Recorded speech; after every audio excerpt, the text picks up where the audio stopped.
Have you ever read the book The Secret? I watched The Secret, the DVD back in the day. Close enough. And that's the one where it's like, if you like manifest it. Yeah. Manifest. It's kind of like that. If you are putting good vibes and good intention out there. I want to be a millionaire like next week. And then you wake up next week and Bitcoin went through the roof and it's like 250,000. You're like, you're an effing millionaire. Yeah. Like that.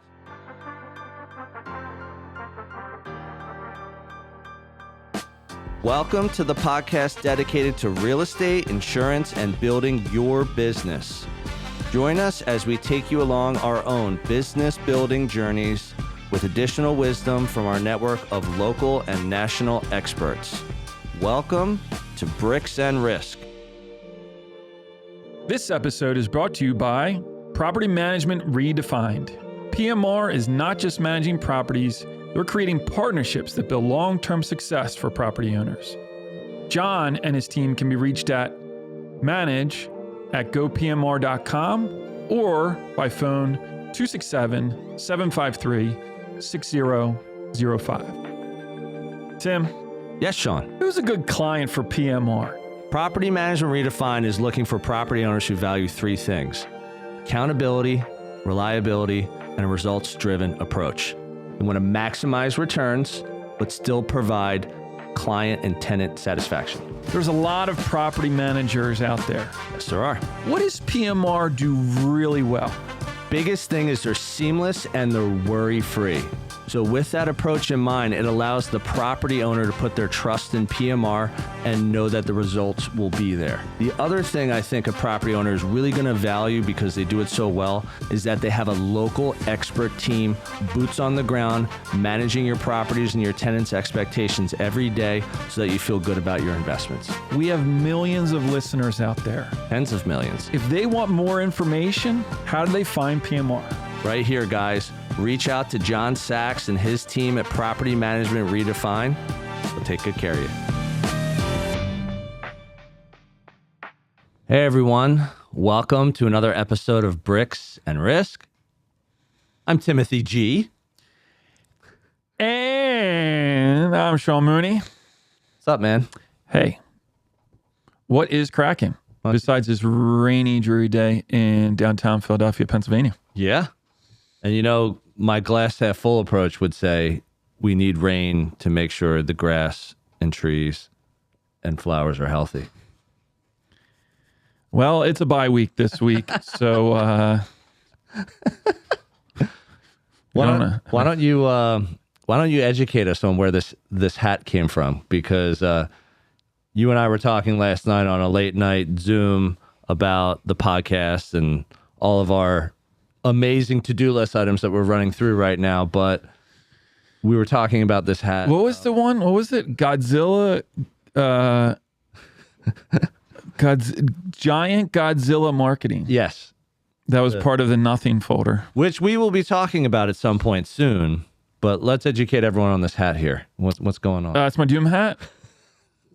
The Doom fan club out there, as I am a member. It looks like something that would have been worn at the Philadelphia International Cycling Championship circa 1996. Well, they are bringing it back to Manayunk.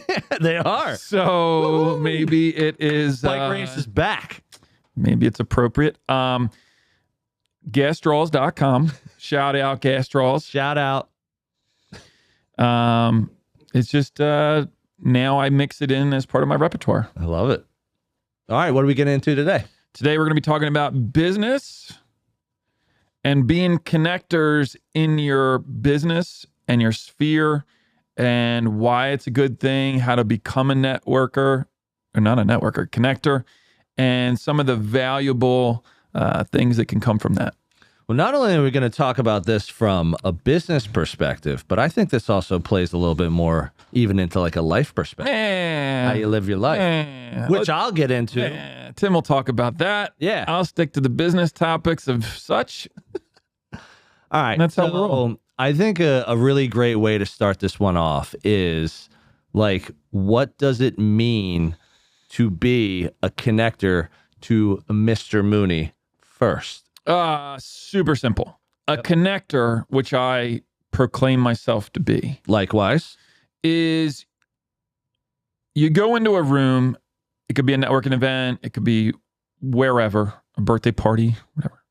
And in the course of conversation, this is how I operate as a connector, is that my brain, my mind is always trying to find out what a person does and who do I know in my network of relationships who could potentially benefit that person, or vice versa. Who can this person in my network benefit or work with or such? Do you know what it is? It's kind of like matchmaking. It's very much like matchmaking. Seriously, like setting people up. I mean, on a business level. Yeah. But it really is not a romantic level. Not on a romantic level. Right. But you're really thinking about it in a way of, who do I already know that would be a good fit for this person that I just met, or vice versa? I just met this person. Who are they a good match for someone that I already know? Yep. You're kind of like in the back of your mind connecting the dots, because you're trying to help both parties. You're trying to say like, hey, this is how I roll. This is how I've built my business. This is how I live my life. And therefore, if I can match you up with someone that I really feel like would be a strong introduction for lots of different reasons, I'm going to do that. Again, as long as you're open to it. Yeah, and I think the important part of that is by having prior conversations with people in your network, right? Mm-hmm. To know what they do, to know what their strengths are, to know what their weaknesses are. Because if you can get dialed in on that in terms of your network and what makes them tick, when you come across that person that's new to you, you just met them, and they say, oh, this is what I do, this is who I help, then you're instantly able to kind of in your mind make that connection and say, oh, you know what? You need to talk to Bill, because Bill runs this painting company and he's having a hard time with some of this stuff that you just mentioned, and you might be able to help him. Yep. And so that's the connector mindset. And it's nonstop. It's always running on overdrive in terms of trying to take these pieces and match them together. You had made a really good point. The difference between a connector and a networker. Yeah. What was your thinking there when you said that? So when you're a networker, this is so simple. It's so binary. It's total moonius. Total moonius. When you're a networker, you are going to a networking event to extract business for you from someone. That's the mindset. So I'm going to go to get business out for me. That's the networker. And you want to go to as many events as possible, and you want to talk to as many people as possible. And the hope being you're going to get more business. Yep.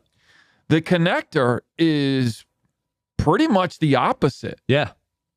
When you go to an event, you are walking into that event hoping to talk to people, to meet people, to understand what they do, in hopes that you can make that match for them for someone in your network. Yep. And by way of that, you get reciprocated upon at some point down the road because you made that match. Do you know what's funny? So we just had our Bricks and Risk networking breakfast. We had 3 amazing panelists. Mooney and I were up at the front. We were asking questions, and we called it a networking breakfast, which, again, to your point, is not really how we treated it. No. And here's the best example I can give. So we had almost 30 people at our networking breakfast. People came in casually, had something to eat, grabbed a cup of coffee. Everyone sat down. We took about an hour to ask questions of our panelists. It was held at the Ave. Pete was a terrific host for us. Shout out to Pete. Shout out to Pete McKenney, Ave in Bluebell. Check them out if you're looking for a great place to live or short-term rental. Yep. And what I thought was awesome is that, like, right at the end, So, people are walking out and you're like, all right, see you later. Thanks for coming. Appreciate it. Oh, thanks for having me. Hey, Tim, do me a favor. Can you put me in touch with Josh? Yes. Shout out to Josh Meyer, Panorama Motions. We love Josh. Josh is the best. The best. Full stop. And literally, like, I probably had 4 or 5 of those interactions at the end. Not only that, during the networking part, like when people were grabbing their coffee and eating, I was like, do you know such and such? And someone would say, no. I was like, let me introduce you real quick. Because that person, one, they're there because we already have a relationship with them. That's first and foremost. But 2, now that they're there, you and I, all we were thinking about is who can we match with who? Who wants to meet who and why? And it's always, I feel like with connecting, you and I personally always look at it. It should be a 2-way street. Not, I want to introduce you to this person so that you can get their leads for this need. No, I want to introduce you to this person because I think that person is going to enjoy meeting you just as much as you're going to enjoy meeting him or her. And that, I feel like, is the true mindset of connecting, is you're always thinking, it's like, who's a good fit for you? Yeah. And it usually comes through like conversation. Well, number one, we're going to have to change the name of the next event to a connector breakfast. To a connecting breakfast. Which people might get the wrong idea. They're like, what if I don't want to connect? Yeah. Isn't that what Sean and Tim do? I don't do that. Yeah, that's why I go to these. So Sean and Tim can connect I hate us. connecting people. But number 2, it really speaks to the group that we have within this community of Bricks and Risk, that people are on that same level. Mm-hmm. At the event, there were so many people that were, oh, let me get a business card. Let me talk to that person. Who's that? Yeah. There was so much of that, where in a normal networking event, it's like, hi, I'm Dave. Yeah. I do title. I'm in real What do you estate. do? I'm a realtor. Right. And then you're on a normal networking event, you're sizing that person up. Yeah. Can this person give me business? Yeah. Right. Well, I mean, you and I did those things back in the day. Yeah. And you should do those things. You should go out and meet new people. As many people as you possibly can. Not to say you shouldn't go out and network. That's definitely not what we're saying. But what we're saying is that networking and connecting are definitely 2 different things. Yeah. 2 different ways of thinking. You can do both at the same time. Yeah. But I think you have to understand that being a connector is, I feel like, a smaller part of the business population has that mindset as often as you and I do. Part of the reason we did this podcast is to help and give back. One of the reasons. Yeah. I always give the 3 reasons, because why wouldn't there be 3? Because I always have 3 reasons for everything, right? Yep. 3 tips, 3 reasons, 3 non-reasons.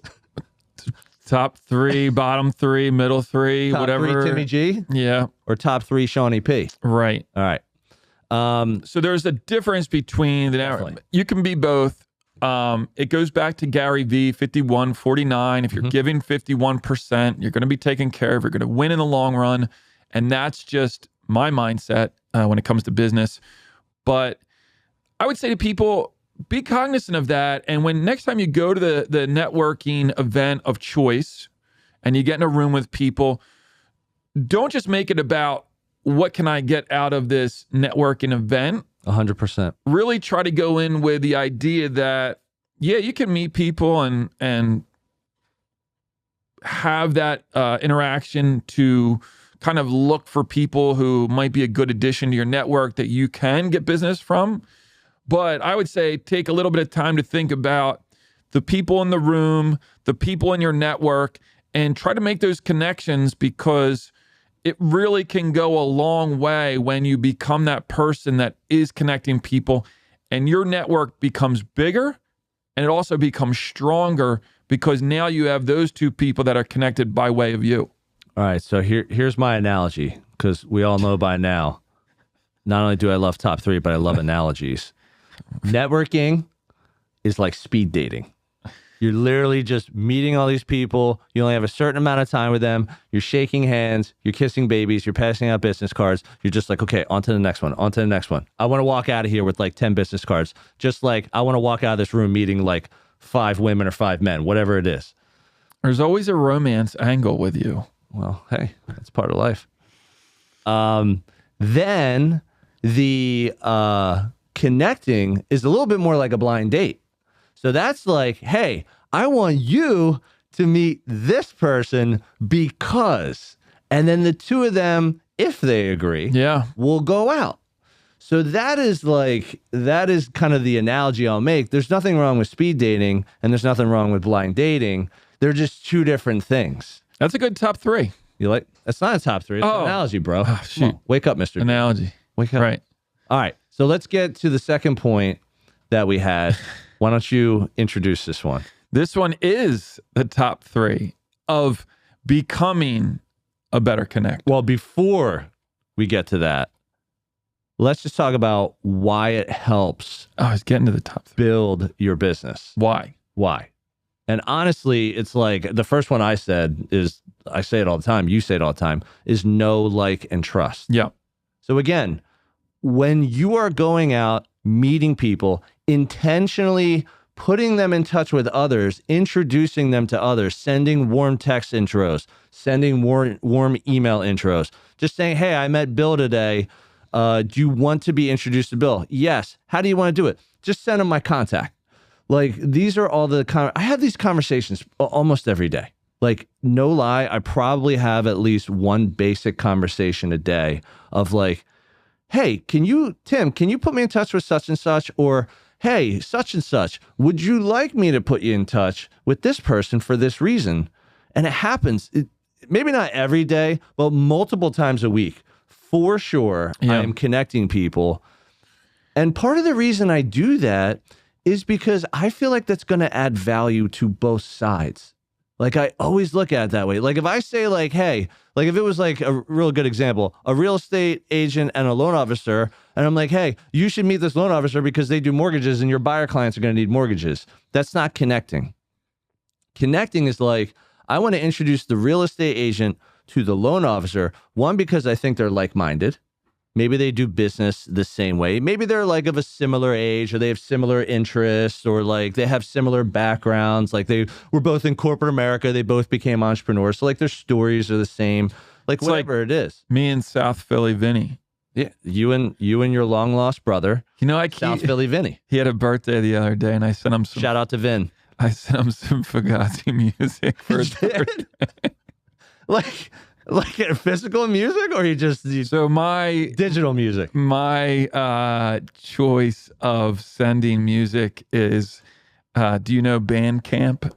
I know Bandcamp. Yep. So in Bandcamp, you can you like literally put an email in and it sends like the digital files.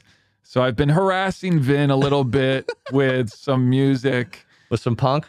Because you guys are like-minded. Yeah, and then he said he was into, I forget who he was into. He's like, I'm going to take a break and listen to this one. Nice. That's awesome. So know, like, and trust. Know, like, and trust. Find, vibe is your tribe, that kind of thing. Connecting builds trust within your network and people that are outside of your network. Yeah, like another way, know, like, and trust, another way you can look at this is karma, is kind of reciprocity. It's like, look, I want to just help people. If you have that mindset, chances are, and these are to all my people out there who have this mindset, who like to just help people first, something will happen at some point in the future. Very, very likely. It could be next week. It could be next decade. But something in the future will happen by way of that helping someone, that someone will want to reciprocate, help you in some way. It might be an intro to a lead, to another person that they think you would like to meet. For us, we do development. Maybe someone says, hey, I know this homeowner and this is a fixer-upper and they don't want to sell on the open market. Can I introduce you? Like, I've met people's family members literally just saying, I want you to sell my grandmom's house because this is where they are. and we think you're going to take good care of it. But it's really like kind of like the karma aspect. Have you ever read the book The Secret? I watched The Secret, the DVD back in the day. There you go. And that's the one where it's like if you like manifest it. Yeah. Yeah. It's kind of like that. If you are putting good vibes and good intention out there. I want to be a millionaire like next week, and then you wake up next week and Bitcoin went through the roof and it's like 250,000. You're like, you're an effing millionaire. Yeah. Like that. Doing good with the thought that if you just continue to do good by others, there's going to be a return on that investment. Yep. That's karma. Agreed. Just keep it going. You can't just say I'm going to do it once.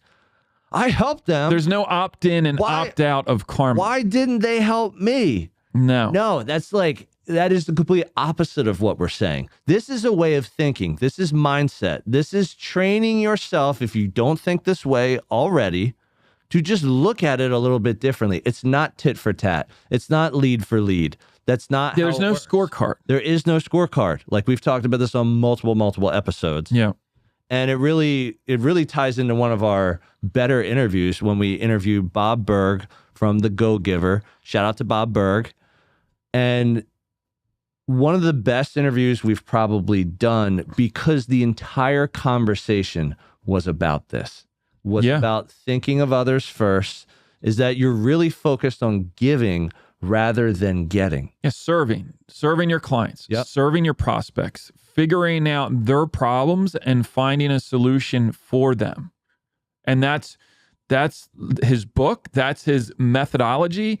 That's the way that I approach work and business and life to a certain extent. Yep. But a great interview. And it was like, we're sitting there talking, I'm like, yeah, like we are go-givers. Like this is how we roll. Yeah. Like prior to me actually reading the book, I mean, probably took me like 6 months to read like 120 pages. Didn't you just watch the DVD? I wish The Go-Giver was on DVD because I would have watched it. Or on VHS. Yeah. Yeah. Would have been good on VHS. Hey everyone, this is Tim, your favorite Bricks and Risk co-host. But don't tell Sean. I hope you're enjoying this episode, and I'll get right back to it in a moment. Our audience grows through word of mouth.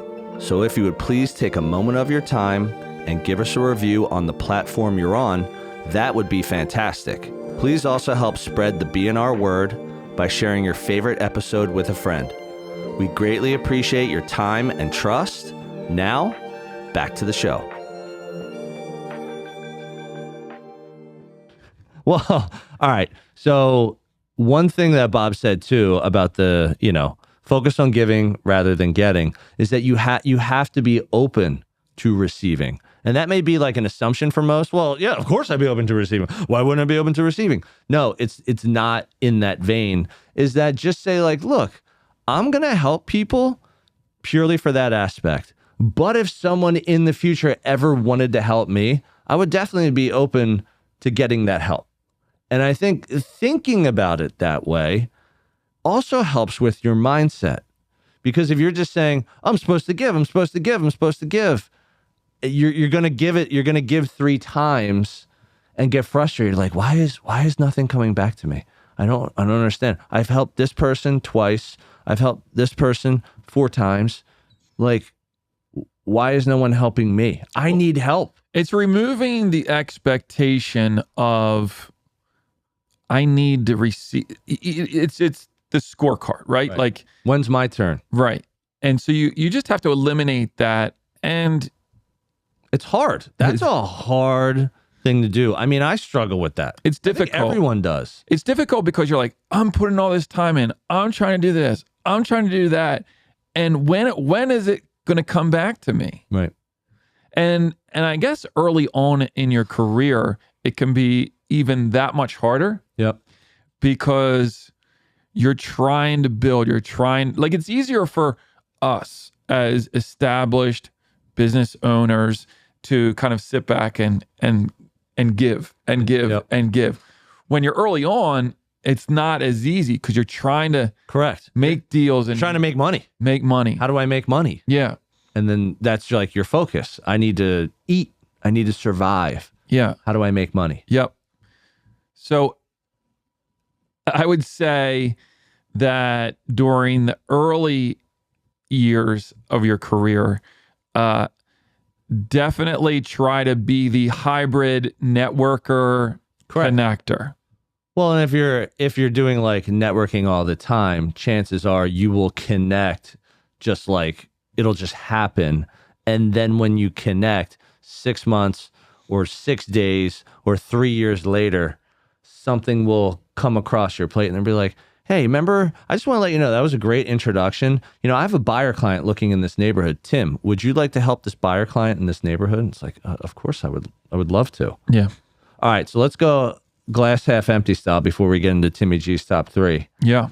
And let's talk about what you were saying, that theory about weak ties. Yeah. That was interesting. You know, we're all like positive, well, happy. Now you're like, let's talk about the weak. It's not. No. So it's not. I'm just kidding. It's not negative. It's Granovetter's theory. It's a sociological theory that the most powerful components within your network can actually be your weak ties. All right. So explain that. So if you think of your network or your sphere of, let's call it 100 people. Yep. 100's a good number. You might have 20 people in your network that are super strong. Correct. Yep. You could pick up the phone today and they're your people, your cheerleaders, let's call them. Whatever. Put them in that bucket. And now you have 80 people that are still in your network, but they're not your core first degree connection. So that would be considered a weak tie. A weak tie. They're not a cheerleader yet. They're not part of your top 20. Yeah, they're on the periphery of your network. Okay.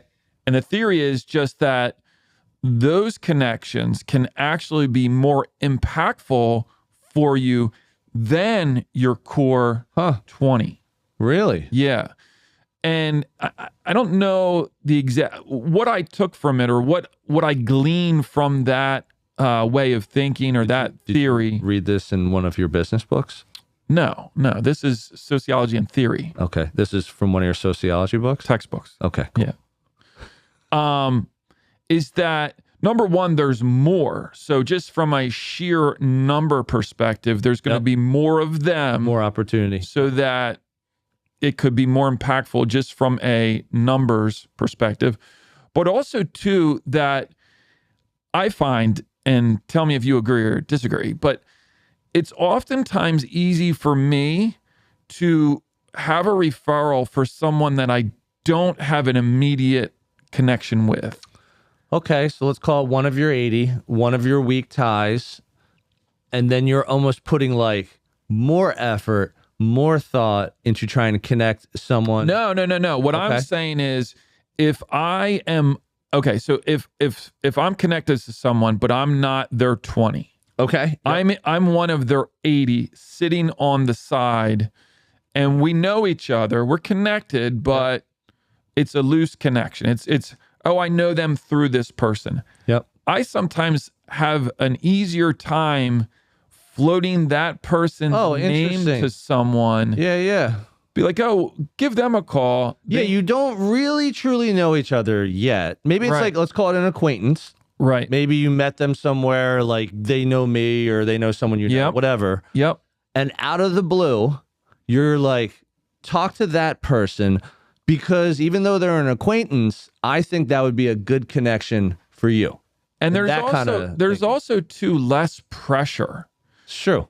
There's no expectation of, you're not each other's friends, boys, homies yet. Right. You're just like, you kind of know who I am, and I kind of know who you are. Yeah. But here, I know enough about you to think that this is I know they're a good person. Yes. I know that they do business with Jim. Mm-hmm. I know that there's a relationship there.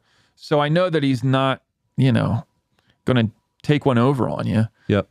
So for me, there's a relaxed effort in trying to connect that person that sometimes works out to be the best. I think that's that's happened to me. That's the point of this, is that your core 20 are always going to be like, oh yeah. But at times too, they're like, well, yeah, he's your boy. Of course you're going to, you know what I mean? But if it's like, I know this person. It's like me telling someone to work with you for insurance. Right. It's like, Christ, we're doing a podcast together. Like, obviously, we know each other and do business together. I've been on the World Wide Web, and you guys, I see your pictures everywhere. It's like, can't escape you. It's true. So the theory is the power in that second level, 6 degrees of Kevin Bacon, we'd be at 2 degrees. Yeah. 2, maybe 3. Right. Okay. All right. So let's get into the Drum top roll, 3. please. Tim's top 3 Timmy G's top 3 of getting better at connecting. Welcome to Maui. No. All right. So let's get in this. So Number one is my favorite thing. You've said this so many times. I have heard this so many times. You become a trusted resource. Yeah. Being a trusted resource, let's just talk about in relationships.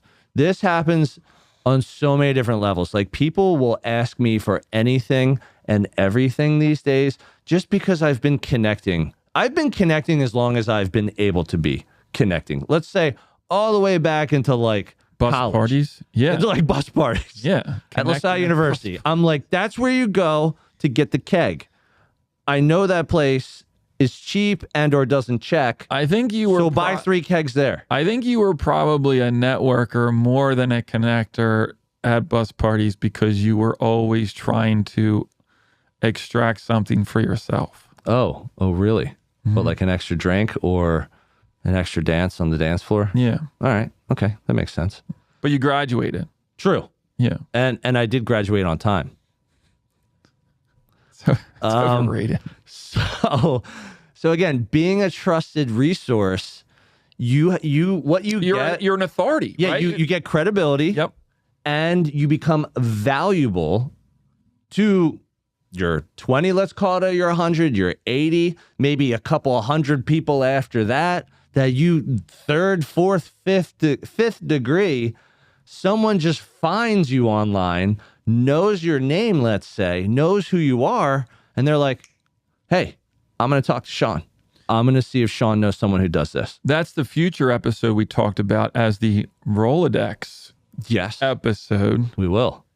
See if we can find like some spirit Halloween like Rolodex outfits. Yeah. And we'll just roll in with those. But it's you are the resource. You are the go-to. They've put so much reliance on you, and you were able to deliver. We get these calls all the time. It's like, we're the insurance agent for this person. Yep.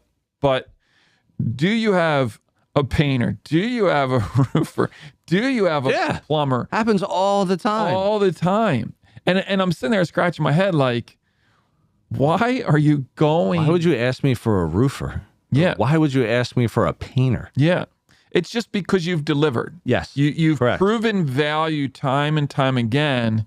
And if something occurs that's kind of related, yep, you're the go-to. Absolutely. It's providing value. All right. Number 2, and we've already kind of talked about it. You're seen as a giver, not a taker. Now, again, that's a little bold, a little black and white.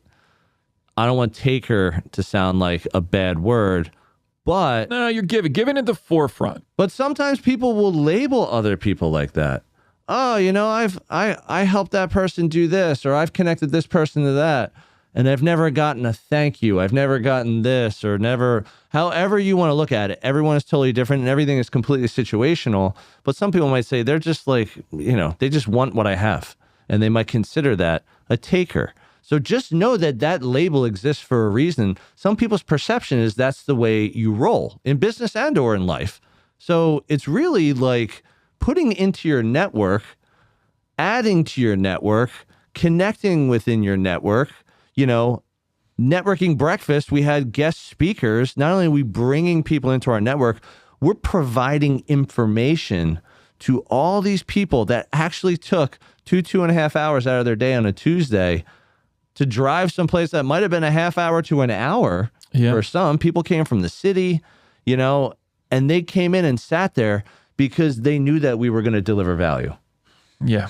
And that I think is just a great way. It's reciprocity. It's almost like the golden rule. It's like treat others as you want to be treated. That's a personal philosophy of mine. Yeah, and it does come around, right? That idea of doing right and you will be rewarded. Absolutely. All right. Trace, opportunities compound. Oh, yeah. So you said something in a past episode. I think it was like fairly recent. Do you know what it was? It was the year one, the part one and part two of like getting started in business, year one.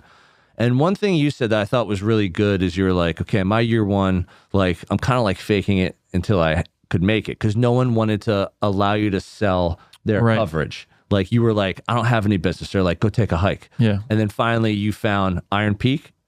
Yeah. And then you had an opportunity to write insurance business. Yeah. And you had said, you're like, okay, in year one, like let's say I did like 100 policies or something like that, just throwing a number out there.